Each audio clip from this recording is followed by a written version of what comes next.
সরকার আসলে এটা সংস্কার প্রয়োজন, সংস্কার প্রয়োজন এবং ইনশাআল্লাহ সংস্কার। আপনারা বেশি প্রভাব রাখতে পারবেন, আপনারা একটু বলেন ভালো করে বলবো, কারণ এটাকে শান্তিপূর্ণ পরিণতি দিকে শান্তিপূর্ণ। ব্যক্তিগত নিরাপত্তা এবং সাম্প্রতিক ঘটনাবলী সম্পর্কে জানার কথা বলে বৈষম্য বিরোধী ছাত্র আন্দোলনের অন্যতম দুই সমন্বয়ক হাসনাত আব্দুল্লাহ ও সার্জিস আলমকে ঢাকা মহানগর গোয়েন্দা পুলিশ হেফাজতে নিয়েছে। 27 জুলাই শনিবার রাতে এ তথ্য জানা যায়। এর আগে 26 জুলাই শুক্রবার বিকালে 3 সমন্বয়ক নাহিদ ইসলাম, আসিফ মাহমুদ ও আবু বাকের মজুমদারকে হেফাজতে নিয়ে যায় ডিবি। গোয়েন্দা পুলিশের প্রধান অতিরিক্ত কমিশনার হারুনুর রশিদ বিষয়টি নিশ্চিত করে জানান, নিরাপত্তাজনিত কারণে 3 জনকে জিজ্ঞাসাবাদের জন্য ডিবি কার্যালয়ে আনা হয়েছে। এদিকে ছাত্রলীগের রাজনীতির সঙ্গে সম্পর্কিত কোটা সংস্কার আন্দোলনের অন্যতম সমন্বয়ক সার্জিস আলমের বেশ কিছু ছবি ভাইরাল হয়েছে। ওইসব ছবির মধ্যে একটি ছবিতে দেখা গেছে ছাত্রলীগের সভাপতি সাদ্দাম হোসেনের পাশে দাঁড়িয়ে কোনো এক অনুষ্ঠানে বক্তব্য দিচ্ছেন তিনি। তার এই ছবিটি ব্যাপক আলোচনার জন্ম দিয়েছে। এবার বিষয়টি নিয়ে মুখ খুলেছেন সার্জিস। 26 জুলাই শুক্রবার সামাজিক যোগাযোগ মাধ্যম ফেসবুকে দেওয়া এক স্ট্যাটাসে বিষয়টি সম্পর্কে জানিয়েছেন তিনি। সার্জিস আলমের ফেসবুক স্ট্যাটাসটি হুবহু তুলে ধরা হলো। কিছু মানুষ ছাত্রলীগের রাজনীতির সাথে আমার সম্পৃক্ততা নিয়ে কথা বলছেন, সে বিষয়ে কিছু কথা।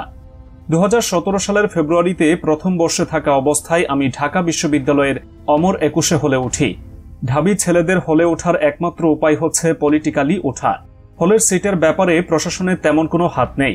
আপনি যে আদর্শে বিশ্বাস করেন না কেন, বর্তমানে ঢাবির হলে থাকতে হলে অন্তত প্রথম, দ্বিতীয়, তৃতীয় বর্ষে আপনাকে ছাত্রলীগ করতে হবে। ছাত্রলীগের প্রোগ্রাম, গেস্ট রুম করতে হবে, এটা বাধ্যতামূলক, না হলে হলে থাকতে পারবেন না। 2019 সালের ডাকসু ইলেকশনে আমি ছাত্রলীগের প্যানেল থেকে হল সংসদে ইলেকশন করি। ছাত্রলীগের প্যানেলের 13 জনের মধ্যে 7 জন নির্বাচিত হয়েছিল, 6 জন স্বতন্ত্র থেকে ছিল। স্টুডেন্টদের কাছে যাদের গ্রহণযোগ্যতা ছিল তারাই নির্বাচিত হয়েছিল। সদস্যদের মধ্যে আমি সর্বোচ্চ ভোট পেয়েছিলাম, ইভেন বিপিজিএস এর চেয়েও বেশি ভোট পেয়েছিলাম। 21 হল আর এফএইচ হলে যে সবচেয়ে সুন্দর ও স্বচ্ছ ভোট হয়েছিল সেটা তখনকার কাউকে জিজ্ঞেস করলেই জানতে পারবেন।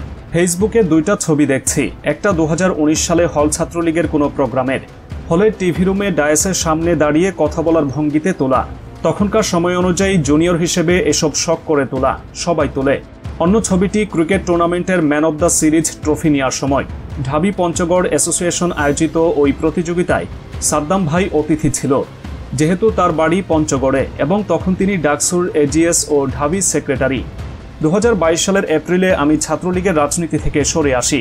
অনেক কারণ থাকলেও প্রধান 2টি কারণ ছিল। প্রথমত, তখন হলো প্রেসিডেন্ট সেক্রেটারি থেকে আমার মাধ্যমে জুনিয়রদের জন্য যে নির্দেশ আসতো সেটা আমার কাছেই অযৌক্তিক, অন্যায় ও জুলুম মনে হতো। যেটা আমার কাছেই অযৌক্তিক সেটা আমি কখনো আমার জুনিয়রদের উপর চাপিয়ে দিতে পারি না। সে জায়গা থেকে নিজের বিবেকবোধকে প্রায়োরিটি দিয়ে আমি ছাত্রলীগের রাজনীতি থেকে সরে যাই। দ্বিতীয়ত, যারা 1 বছর বা তার বেশি সময় ধরে আমার সাথে ফেসবুকে যুক্ত আছেন তারা জানেন আমি বিভিন্ন ইস্যুতে সরকার ও ছাত্রলীগ নিয়ে সরকার বিরোধীদের চেয়ে কঠোরভাবে যৌক্তিক সমালোচনা করার চেষ্টা করি। আমার টাইমলাইন ঘাটলেই তা পাওয়া যাবে। সেই জায়গা থেকে হল ছাত্রলীগের প্রেসিডেন্ট সেক্রেটারি আমাকে অনেকবার রুমে এবং গেস্ট রুমে ডেকে এসব লেখালেখির জন্য সতর্ক করে, কিন্তু কাজ হয়নি। সবশেষে হল ছাত্রলীগের কমিটি হওয়ার পূর্বে আমাকে একটি অপশন বেছে নিতে বলা হয়, লেখালেখি করব অথবা ছাত্রলীগ করব। আমি নির্দ্বিধায় আমার লেখালেখিকে বেছে নেই। নিজের বিবেকের কাছে সত্য আর স্বচ্ছ থাকার চেয়ে আত্মিক প্রশান্তির কিছু হতে পারে না। ফলে ছাত্রলীগের কোনো কমিটিতে আমার কোনো পোস্ট নেই। আমার বাবা আওয়ামী লীগের রাজনীতির সাথে জড়িত। আমার কাছে দলের চেয়ে বেশি গুরুত্বপূর্ণ ইথিক্স, ব্যক্তিত্ব, আদর্শ। সেদিক দিয়ে আমি সোশ্যাল মিডিয়ায় ক্ষমতাসীন দলগুলোর এত সমালোচনা করার পরও বাবা আমাকে কখনো কিছু বলেনি। আমাকে আমার বিবেক বোধ দিয়ে চিন্তা করার সুযোগ দিয়েছে।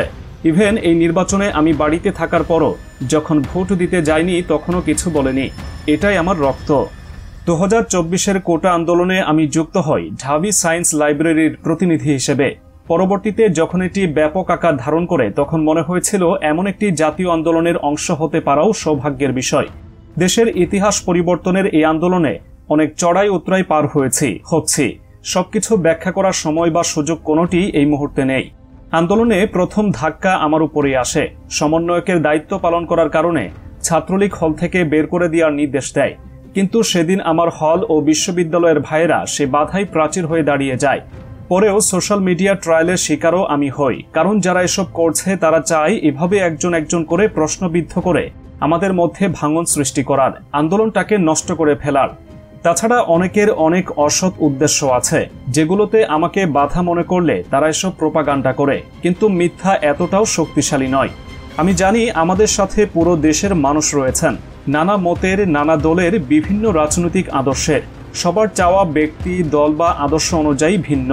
আমি জানি সবার চাওয়া আমার দ্বারা পূরণ করা সম্ভব না, সে আশাও করি না, সে চেষ্টা করাও বৃথা।